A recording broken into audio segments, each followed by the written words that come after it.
Hello and welcome to the Authority of Love. This is another Family Foundation Friday with our wonderful co-host, Mr. David Walls from the Family Foundation. I'm your host, Greg Williams, and we want to welcome you as you join us as listeners or viewers. You may be doing a podcast. As our audience, we thank you and thanks for sharing it. David, glad to have you again, brother. It's good to be with you, Greg. I'm going to begin with this. I said this last week, but I certainly would appreciate prayers because next weekend, November 7th and 8th, I will be sharing at the American Family Association at the Protect Child Health Coalition. And I just want to encourage those wonderful folks to do the same thing that you do here in Kentucky, across the nation and even internationally some. So I appreciate your prayers on that. And beyond that, it's Halloween. So wherever you are with that, there's certainly some things that can be said that are scary. But there's also some fun things in that, and whether you see it as All Hallows Eve or as the thing it's become today a lot of, I hope it's a good day for you today.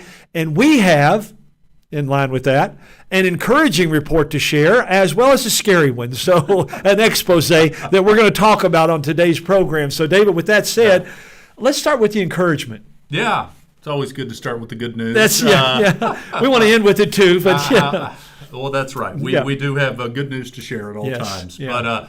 But just an update to our listeners on an important ongoing court case. As we have discussed some in the previous weeks, Greg, Senate Bill 2, which was an important piece of legislation that passed the General Assembly earlier this year that protects our tax dollars from paying for gender transitions for convicted felons in prison.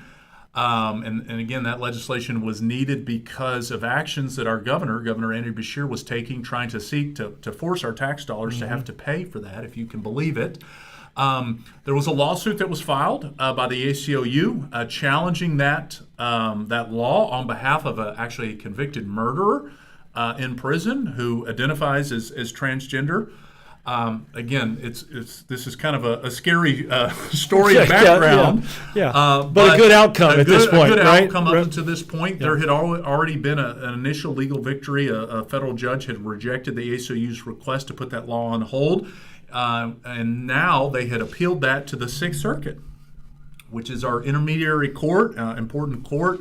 In between the federal judge and before the U.S. Supreme Court. And thankfully, we got news that the Sixth Circuit has also rejected the ACLU's request to put that law on hold while their court challenge plays out. So that means that duly enacted law of the General Assembly will continue to remain in effect. Yes. We continue to be thankful for the work of Attorney General Russell Coleman and his team defending that law that is very necessary. And this court challenge makes it clear that it's necessary, because the reality is what this court challenge means was that our tax dollars were being used to pay for gender transitions and drugs related to that for a convicted murderer here in Kentucky.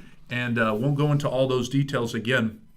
But just a reminder that the laws and policies that the General Assembly pass have a real effect, and in this case, I think this upholds an important principle that our tax dollars should not be wasted paying for something that is ultimately not possible. Yeah.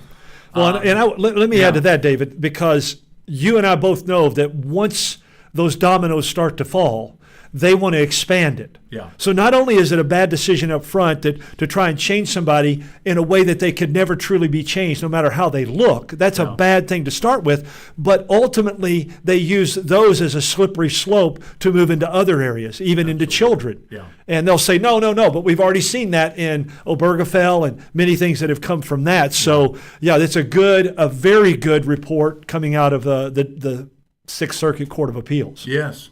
And again, another reminder of the really outrageous policies that has been promoted by our governor, and he made a notable appearance in the national media this week. And that leads us to the scary expose that we want to talk about, because it truly was. And yet this seems to happen a lot. I will say politicians in general, but in particular, on the liberal side, you're going to hear some doublespeak. You're going to hear all kinds of things here, and I know you've covered it, so jump into that. He appeared on a national program, and exposed himself, I think. Yeah, so our governor, as folks know, he is definitely seems to have his sights set on running for president, on being the Democratic nominee for president in 2028. And so he's continued to do a lot of things, seems to be mainly focused outside of Kentucky. Yeah. But he was a guest this past Friday on Real Time with Bill Maher.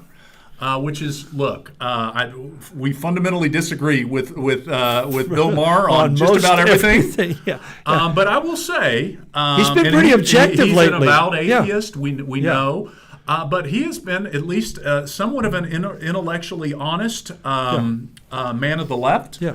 And he's been willing to, especially over the last 2 years, to really be pointing to the holes in the logic of the transgender movement, and even pointing out to Democrats that this is hurting you politically, running with this radical transgender agenda. And so on the program, and to Bill Maher's credit, in a one-on-one portion of the program where he was just interviewing and talking with our governor, he very specifically asked him a series of questions, or a question related to the governor's veto of two bills. One of those bills was Senate Bill 83. That was the Save Women's Sports Act that passed back in 2022, that simply just ensures that gender-confused men are not allowed to play on women's sports teams. And then he also was alluding to another bill, Senate Bill 150, from the 2023 session, that protects kids from radical gender transitions that mutilate their, both physically and chemically, their healthy bodies. And so he asked them essentially, and it was very interesting. He said, "Look, Governor Beshear, your veto of these bills might give you, a leg up, so to speak, in the nominee for for president.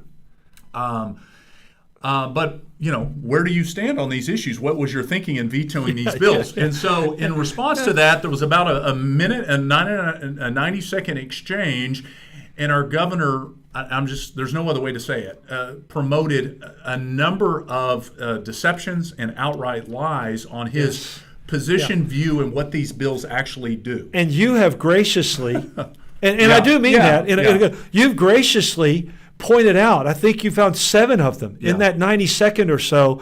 You've graciously pointed them out. We'll talk about that a little more at the end. But so share with our audience what that is. Well, look, we, it's a family foundation. It wasn't just us, but we were very central to supporting and advocating for both of those laws passed and rightfully by the General Assembly. Yes. So we have a very close perspective and understanding of everything that was surrounded those issues when those issues passed, and the governor's actions in vetoing those bills and opposing those bills. So I felt really an obligation, and we're going to continue to feel an obligation as the governor is using more and more platforms to talk about his views.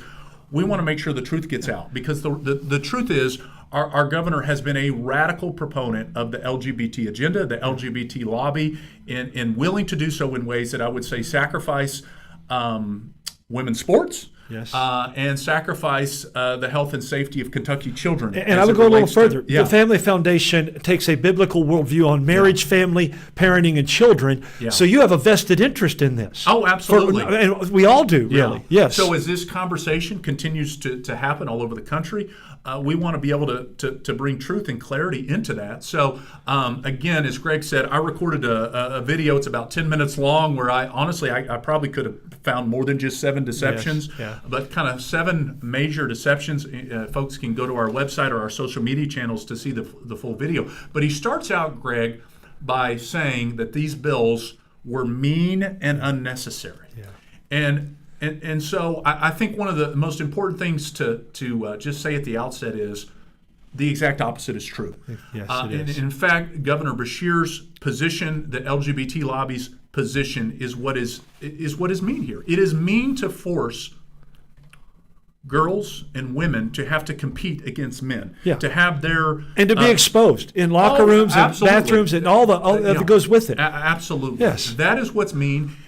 Further than that, it's incredibly mean, and I would say evil, to try to do something to children that's not possible. Change their sex by putting them on harmful puberty blockers, cross-sex hormones, And as we know, has happened and continues to happen in other places in this country, physically mutilating, cutting off healthy body parts. That is what's mean. And so the General Assembly simply acted to protect female sports and simply acted to ban a harmful practice. Yes. And so the reality is the governor is the one that's being mean in continuing to promote that it's somehow okay for men to compete against women, and that we should accept the idea that really for anyone, but certainly for children, that it's okay to do something that's not possible. And the destructive practices of gender mutilation that cannot really accomplish what they're after. Absolutely. Because you can't do that. I know there's more, so continue. Yeah, I mean, so the other one, and again, this is what gets into the deception. So he tried to make the point in not really being clear to the it was very waffling. What these bills were about. He said, these bills were just about, and presumably talking about SB 150, about eliminating different types of therapies for adults and children. Well, first off, SB 150 and the bill to ban gender transitions was only about protecting kids. It specifically only deals with minor children. So the idea that this had to do with adults, that is a lie. Right. But further, this idea that it had something to do with therapy, look, we reject the idea just completely that somehow performing a gender mutilating procedure or giving them hormones or drugs to that effect is any kind of legitimate therapy. Yeah. It is abuse. Yeah. It is child abuse. And so, again, the governor in this national audience was trying to play fast and loose with his description of these bills. And David, I want to interject here because we've said this before, but I want to say it every time we can. Isn't it interesting that they want to socially, through the media, through education, convert these children through social contagion or through deception itself. Yeah. But then when they come seeking the help to actually know who they are, they call that social conversion and try and outlaw it. Yeah. So he really is playing double speak here and trying to use it for his own agenda, which is destructive. Yeah, and so then he gave some comment essentially saying, well, when Bill Maher pressed him on this, well, certain kind of limitations for kids are appropriate, I think is what he said. Again, this bill was only about protecting kids. He vetoed the bill. Yes. He had a veto statement. He did not indicate in that veto statement, well, that maybe there were some kind of protections in this bill that I could have been on support. Well, no, he rejected them outright. And in fact, I went back and looked at his veto statement of the bill. He specifically called for improving access for gender mutilating procedures. What they would say is gender affirming care. Exactly the opposite of what he stated there. Absolutely. Go read his words.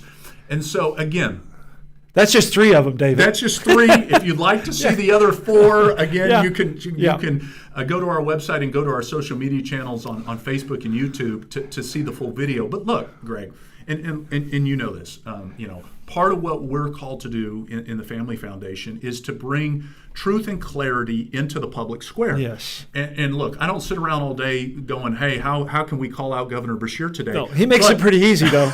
I got to give him credit for that. He did in this case. Give him credit for that. He did in this case. And look, I want voters to continue to understand the reality of what Governor Beshear's viewpoints are, because he's going to continue to try to play the card of, I'm just the moderate, I'm just kind of in the middle on these debates, and he's not. Exactly right. Thank you. Thanks again for your prayers for me for next weekend. Thanks for joining us. Thanks for your prayers. Thanks always to the Lord. Make it a great day, and God bless in Christ. I'm your host, Greg Williams.